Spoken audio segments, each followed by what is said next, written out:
ஜனவரி 7. தலைப்பு: காற்றைப் போல் கண்ணுக்கு புலப்படாதவர். காற்றானது தனக்கு இஷ்டமான இடத்திலே வீசுகிறது. அதன் சத்தத்தை கேட்கிறாய். ஆகிலும் அது இன்ன இடத்திலிருந்து வருகிறதென்றும் இன்ன இடத்துக்கு போகிறதென்றும் உனக்கு தெரியாது. ஆவியினால் பிறந்தவன் எவனோ அவனும் அப்படியே இருக்கிறான் என்றார். யோவான் 3:8.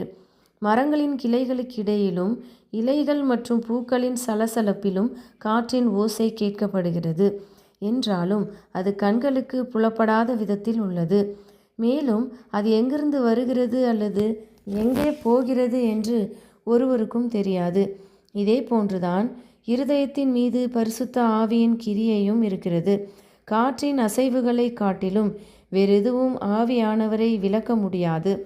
மனமாற்றத்தின் அனுபவத்தில் மனமாற்றம் அடைந்ததற்கான சரியான நேரத்தையோ அல்லது இடத்தையோ அல்லது எல்லா சூழல்களையும் கண்டறிவதோ ஒரு மனிதனால் கூடாமல் போகலாம். ஆனால் இது அவரை மனமாற்றம் அடையாதவர் என்று நிரூபிக்காது.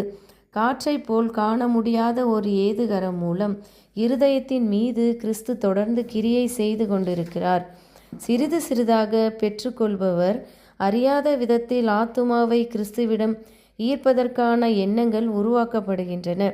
அவரை பற்றி தியானிப்பதன் மூலம், வேத வாக்கியங்களை வாசிப்பதின் மூலம் அல்லது ஜீவனுள்ள பிரசங்கியாரிடமிருந்து வேத வசனத்தை கேட்பதன் மூலம் இவைகளை பெறலாம். ஆவியானவர் மிக நேரடியான வேண்டுதலோடு திடீரென்று வரும்போது அந்த ஆத்துமா மகிழ்ச்சியுடன் தாமாகவே இயேசுவிடம் சரணடைகிறது. இது திடீர் மனமாற்றம் என்று பலரால் அழைக்கப்படுகிறது. ஆனால் இது பொறுமையான நீடித்த செயல்முறையாக தேவனுடைய ஆவியினால் நீண்ட காலமாக கவரப்பட்டதன் விளைவாகும். காற்றானது கண்ணுக்கு தெரியாமல் இருந்தாலும் அதை காணக்கூடிய மற்றும் உணரக்கூடிய விளைவுகளை அது ஏற்படுத்துகிறது. அவ்வாறே ஆத்துமாவின் மீது கிரியை செய்யும் ஆவியானவரும் இருக்கிறார். அவருடைய இரட்சிக்கும் வல்லமையை உணர்ந்த அந்த ஆத்துமாவின் ஒவ்வொரு செயலிலும் அந்த கிரியைகள் வெளிப்படும். தேவனுடைய ஆவியானவர் இருதயத்தை தன்வசமாக்கி கொள்ளும் போது அவர் வாழ்க்கை முழுவதையும் மாற்றுகிறார். பாவமுள்ள சிந்தனைகள் விலக்கப்பட்டு தீய செயல்கள் நிராகரிக்கப்படுகின்றன.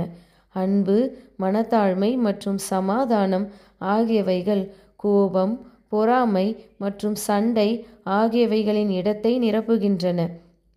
சோகத்தின் இடத்தை மகிழ்ச்சி ஆக்கிரமித்து முகம் பரலோக ஒளியை பிரதிபலிக்கிறது. பாரத்தை நீக்கும் கரத்தையோ பரலோக பிரகாரங்களில் இருந்து இறங்கும் வெளிச்சத்தையோ ஒருவரும் பார்ப்பதில்லை. விசுவாசத்தினால் அந்த ஆத்துமா தாமாகவே தன்னை தேவனிடம் ஒப்படைக்கும் போது ஆசீர்வாதம் வருகிறது. அப்பொழுது அந்த வல்லமை எந்த மனித கண்களுக்கும் காண முடியாத ஒரு புது மனிதனை தேவனுடைய சாயலில் சிருஷ்டிக்கிறது. எல்லைக்குட்பட்ட மனங்களுக்கு மீட்பின் பணியை புரிந்து கொள்வதென்பது சாத்தியமற்ற ஒன்றாகும். அதன் இரகசியம் மனித அறிவையும் மிஞ்சுகிறது. ஆயினும் மரணத்திலிருந்து ஜீவனுக்கு கடந்து போகிற எவனும் இது ஒரு தெய்வீக யதார்த்தம் என்பதை உணர்கிறான். ஒரு தனிப்பட்ட அனுபவத்தின் மூலம் இங்கே நாம் இரட்சிப்பின் துவக்கத்தை அறியலாம். அதன் பலன்களோ நித்திய யுகங்களுக்கு சென்றடையும். ஆமேன்.